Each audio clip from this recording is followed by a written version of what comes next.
So you talked about the fact that, this is the little film that could, that, if we could do this, if you could produce this film and it can be on a global platform like Yeah. Netflix, then there's no stopping what's possible. What's your biggest dream for you? What's the big dream that there's no stopping you going after?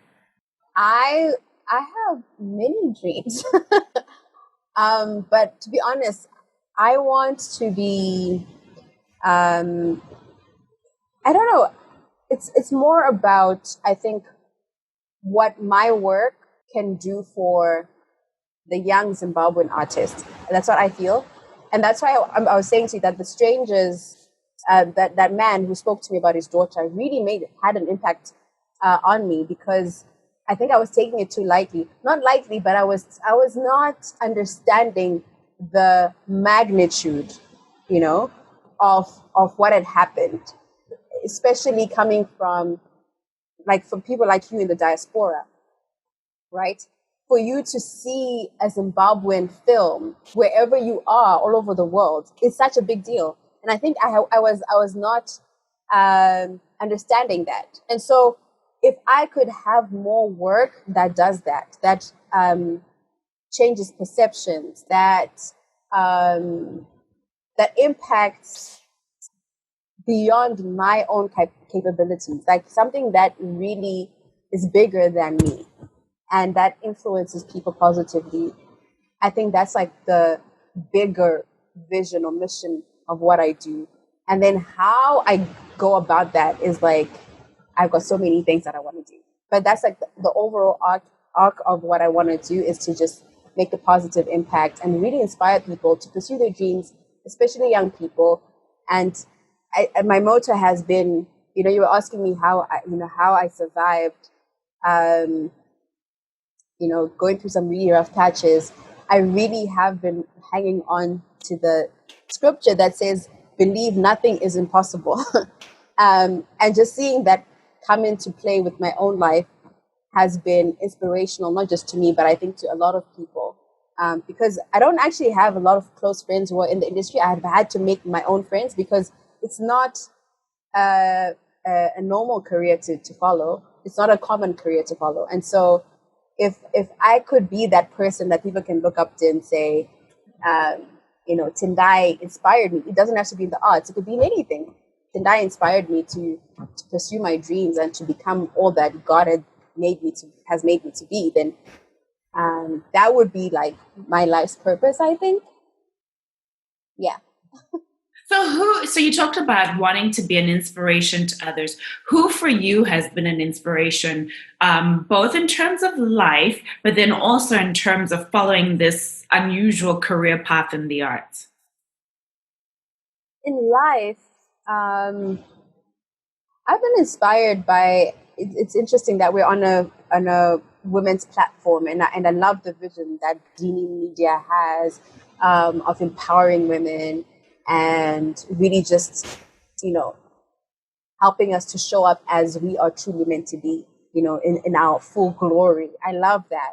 And because I've been inspired very much by several women in my life that I've met along the way. So when I was growing up, obviously my mom, my aunts, very strong women, um, and especially even one aunt who literally, um, she defied all odds, and you know her story is just so inspiring. So I grew up with these women that I was seeing, and then going to university, I had a mentor, and she is just an amazing woman. Then even now in my late 20s, I have another mentor who's just amazing. And now I've got people like you that I follow, on Instagram, who I see.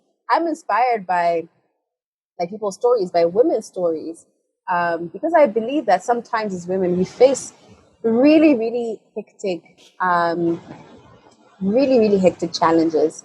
And I was reading. I'm part of a book club of women, and we were reading Nervous Conditions. Do you know Nervous Conditions? So I'm just pointing over there because you can't see where I'm pointing. It's literally sitting on my shelf. Listen, we had Titi Langarembwa last month for our book club, and again, she's someone who inspires me. I read her books at a university, and for me, one thing that stuck with me, what she said was that the Black African woman is one of the, okay, when we look at the world, who would you say is like the poorest, most disadvantaged person in the world? And most times it will be the, the African Black woman, because maybe she's living in poverty, she's not educated, etc, etc. There's so many things that could, patriarchy, whatever. But when I look at that and then I see all these strong women overcoming so many challenges, that inspires me. I'm like, I can do anything. So those kinds of stories and those people around me, those women around me, have been so inspirational. And then I can't remember the second part of your question. So about the women in your life who've inspired you, but also Yes. women who you look up to in the industry. Oh, in the industry, I look up to Anai, again, because she's Zimbabwean and she's defied odds. And then artistically, there are several women that I really look up to. Angela Bassett, Viola Davis, Taraji P. Henson. I feel like they've been able, again, to overcome so many challenges, not just as Black women in general, but just in the industry that they're in. Again, to also land lead, strong female lead roles. That for me is inspiring, because that's what I'm aspiring to, right? On international platforms. And so, I think the strong Black woman has been inspiring me for my entire life. Like, I've just been inspired.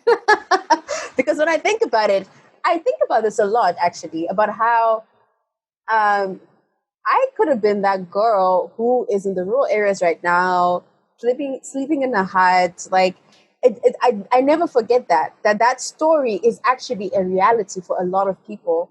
And fine, I might act it out maybe once or twice in my career, but like, it's actually reality. And if we can change that, fine, it's great to tell stories of people, but what are we doing to actually shift the narrative and to change it? So I never forget these things. And like I said, we're speaking to Titilanga Rembwa, and she was actually saying that it's fascinating to her that her book is being read more now by ordinary people, because when it came out 20 years ago, it was actually more popular in the academic world. Yeah. And it's only now that like ordinary citizens of the world are reading the book. And she was so happy to see that ordinary people are finally reading the story. But she was also sad that nothing much has changed. I mean, there have been strides that have been made, but there hasn't been significant change. That narrative still is relevant. That's why people are reading it more and more now, even now, because it's still it's still a relevant story. And, I felt that, there's still so much work to be done. That's so true. And that's one of the things that I love about what you said, Tendai, is that, a part of our job is, with the advent of all the tools that we have, whether it be internet or whatever, for us to start to take back ownership of that story and to tell our own stories. Because I think for so long, what is the saying, that as long as the hunter tells the story, that whole thing, that our stories have been told first. If they have been told, do you know who Lemak Bowie is? So she's Liberian, and she has her book is Mighty Be Our Powers, and she was part of the movement that helped to topple Charles Taylor. But she has a line in her book, in the prologue of her book, that says, "Mine is an African." I'm paraphrasing. "Mine is an African woman's story, but you've never heard it because so rarely are our stories told." And that was part of, for me, why I created Ndini, because I know there are amazing women out there. I know there are amazing women of African descent who are doing incredible things in the world, but we never hear their stories. And for me, my biggest thing is, we're joking at the beginning of this interview about my sister-in-law and and for me, particularly my nieces. I felt like they're growing up in this world where they don't see women who look like them. It's great. And I mean, like, I love me some Beyonce, but Beyonce doesn't look anything like my niece, and the story doesn't resonate with her. So I love what you said, that part of the reason you went to do your master's was so that you could be more than just one thing, being an Yeah. actor, but also the business side. So tell me about what you want to do on the business side of it. Well, in fact, before I even do anything externally outside of myself, that mind shift of me seeing myself as a business was, I think, also an awakening of some kind, because a lot of artists don't usually see themselves as a business, as a brand, and you know, sometimes we don't invest enough into really monetizing our craft. And if it is monetized, somebody else owns the IP rights to your work, or all these things. But how can we empower artists? So for me, it's almost right now, to be honest, this transition I was telling you about is also me trying to apply, because I only just graduated. Actually, I think it's now almost a year, but I've been so busy. But now I feel like this is like me taking myself as a project to apply like what I've been learning about business and try to apply it to my own life. Before I try to like change the structures, because there's so much to be done in terms of organizing structures in our industry, especially in Zimbabwe, so that artists are protected, and so that they are not just unions but even managers, agents. In here in South Africa we have agents, we have managers, but in Zimbabwe hardly any managers who are helping artists get jobs and representing them. Where are the lawyers that can help artists protect their work and fight for them when they're not being paid, things like that? So there's so much to be done, and I think it does need a bit of outside of the arts kind of skills. And that's why someone asked me this question in an interview. They said, what can we do as people who are outside the arts? I was like, come into the arts. We actually need lawyers, we need accountants, we need brand managers, we need marketing, distribution people, logistics. There's so much that is needed in the arts that has nothing to do with art. So I think what I'm trying to do with the business knowledge that I now have is to, like I said at the beginning, kind of merge the arts, to help merge the arts with commerce, and to really find where art can be valuable to the economy.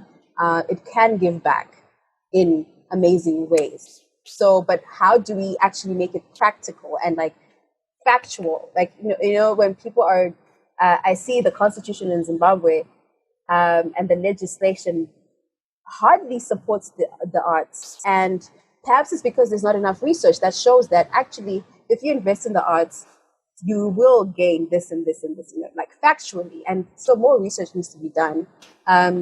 If you look at the arts in South Africa, they bring in a lot of revenue. In America, some of the most wealthiest people, especially wealthy Black people, some of them are in the entertainment industry. And so like there's so much that can be done, especially now that the world is smaller. Like I said, the platform, the audiences are now international. And if we can tap into that, that'll be like a dream come true for me. Yes.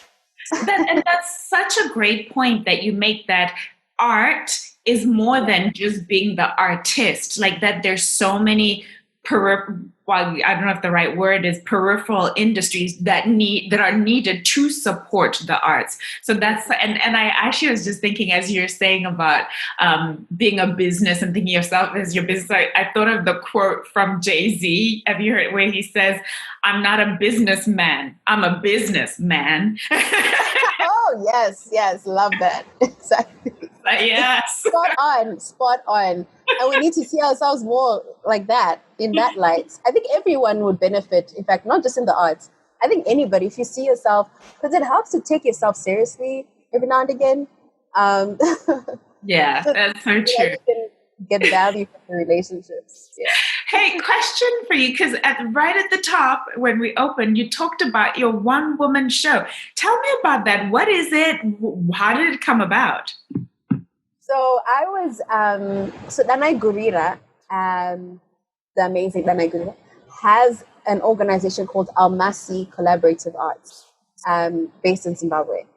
It's an NGO that supports actors in theater. And so I was at a conference earlier this year where I was participating as an actor.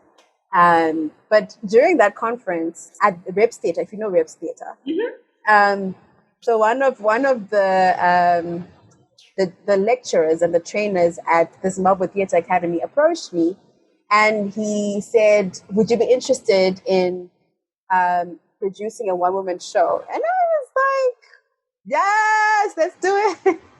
That's how it happened. But now, I think for me, it's been a great process so far, because ever since then, so in February, we've been chatting about what it's going to be about. And I've collaborated with a writer who's based in the States. Her name is Sifiso Mabena, and she's originally from Lawayo, in Zimbabwe. She lives in the States, in New York. And we are writing a play about women's issues, actually. And it's we're still actually writing it right now. In fact, I've got a draft due tomorrow that I need to hand in. But like literally, we are, especially now, I think, with the lockdown and what's happening in the world and all these issues that have been arising, race issues, gender issues, whatever, all these kinds of issues that have been coming to the forefront.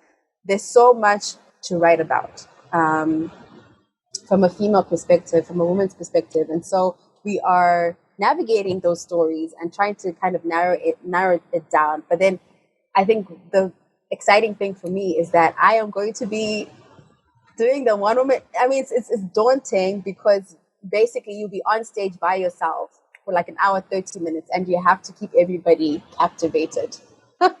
So that's going to be great. That's going to be an amazing challenge. But I'm really excited to tell, again, women's stories. And also just from a modern perspective, and like really thinking about the issues that affect women. So I'll keep you posted about what exactly we're going to zero in on. But we've been exploring different angles and different perspectives. Had you always thought about had you thought about doing theater? Do you have a preference? Theater, TV, film? Like which one is your dream? I actually studied theater. So when I was doing those drama courses in uni, it was actually theater. I fell in love with acting on stage, like in theater.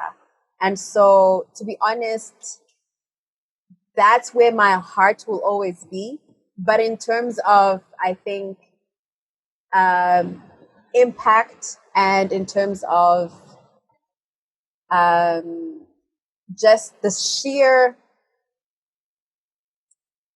like limitlessness of film, I think it really fascinates me, and I want to go all out with film.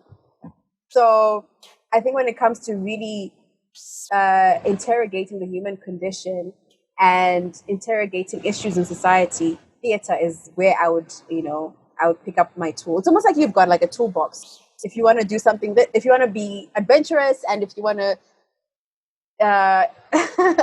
become like an action woman, which I hope to be one day, and Yes. and do some karate moves, I want to do film. If I want to just tell like ordinary stories that people can relate to every single day while they watch TV, maybe being a TV. So I mean, there's so many different avenues, and they all serve, I think, a different purpose. I mean, you spoke a little bit earlier about being inspired by Danai Gurira, and I think she's done it so beautifully, because I remember actually when I lived in New York going to see her on stage, and then seeing her in like The Walking Dead, and then seeing her in film. So you're right. Yes. It can be anything. And now too, I was just reading that Hamilton is now on film, right? So Yes. Yes, I watched it the other day. It was fantastic. Oh, is it good? It's brilliant. You must watch it. Okay, I must watch it. And maybe one day they will bring. And the nice film was what was it called? Which one? Not film. Her stage on. It was Convert. No, she had the one with the African daughter who was marrying the white guy. Familiar? Familiar, yeah, yeah. Familiar. Maybe that one day will be on TV or Netflix or Yeah, that would be fantastic. yeah, and maybe you can have the lead role in that. Please tell Danai if you see her. You're probably closer to her than I I am. don't know her. I I don't would know. love I met her one time. Like, I would love to work with Danai. I can't wait to work with her. I cannot. You have no idea. I'm probably one we'll of the just big put it fans. out into the universe. I have been. Trust me. I have been putting it out, and now I'm just waiting for it to happen because it's done.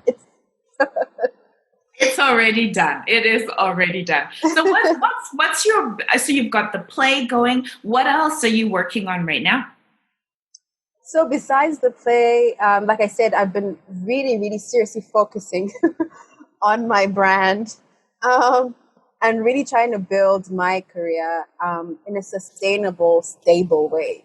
And I mean, there's so many ways you can go about it, but I'm really at the moment focusing on um, how I can do it effectively and still have control over like my narrative as a person. Because sometimes what I've realized in the last 4 weeks is a lot of people have access to you or they want access to your life, and then you're in the media, and then oh my gosh, what's happening, life starts going so fast. But just learning to kind of still be in control of like what I want to say to the world, and again just treating myself as a business and as a brand and growing. I'm still young and I really want to make a positive, meaningful impact in Zimbabwe, in Africa, in the world. So that's what I'm really working on right now. And I'm taking my time. I felt a bit of pressure like about a month ago, but now I've really decided to just take my time and not rush anything. So that's where I'm at right now, besides the play. So I'm just juggling those two things at the moment. I love what you say because I mean, I truly believe that you're destined for incredible things. That you're. This is like literally one day I'll be able to say, "Oh yeah, one time I interviewed Tendai." I really do. And I think that's such a beautiful thing that you're saying is that you're aware of how once you're in the public eye and once, what is it? Oprah used to say, I'm not any different. It's just more people know my name. So once more people know your name and more people almost feel a sense of ownership of you, like we as Zimbabweans will feel an ownership of you, like that you need to manage that and keep yourself centered to who you are and what it is that you want and you will whatever you do you're light, you're so beautiful, like inside and out. Like it's been such a joy I chatting. wanna hug you. I know, socially distanced though, and you're not wearing a mask. Oh, where's my mask? I can't believe you had to say it. I was having a conversation with somebody the other day where I was saying, like, because where I live, they've just mandated that you have to wear a mask anytime you're in a public place. Yeah. And I thought to myself, if somebody had said on January 1st of this year, like halfway through this year, everybody's gonna be like locked up in their houses. Everybody will wear like we'd have been like that crazy, right? Nobody would have believed that person. Nobody. We'd have been like that crazy. You have been such a joy. Tendai, question for you. This platform, or my platform, is called Ndini, and I named it that because I believe in the power of our words to shape our own stories. Finish the sentence for me. I am leading change. You are indeed leading change. I am so grateful to you. I'm so grateful for having had this conversation.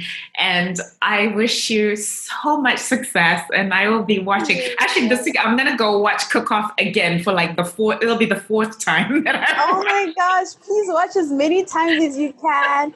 And I just want to say thank you so much, Sandra. I was serious when I said I've been following your page for a while. And You're such an inspiration, and the work you're doing is so excellent and so necessary and relevant. And I'm so happy that now I can say I know you. I'm not just like following your page. I've spoken to you, and I'm really, really glad that I could be part of this platform. And to anyone who's watching, thank you so much for your support. You have been such a joy. I'm going to be watching. You know, I'm going to be cheering for you, everything that you do. And I know you will make us so incredibly proud. And I'm so grateful to have this conversation with you. Thank you so much. Thank you, Tendai. Bye. Have a great weekend. Thank you. Bye. Here's what I'd love to ask you as our community. So I want to know from you, who do you want me to have on the show? Who would you like me to interview? Who are some of the amazing women whose stories you would like for us to share on this platform? If you have any fantastic ideas, and even better, if you can connect me with them, please comment, leave your comment, or DM me and tell me who are some incredible stories I should be sharing on this platform. And the other ask that I have of you is for you to subscribe. Subscribe to our YouTube channel. Follow us on social media. We're on Instagram and Facebook, and share. Please share. If you find any of our interviews inspiring, please share them with your friends and family.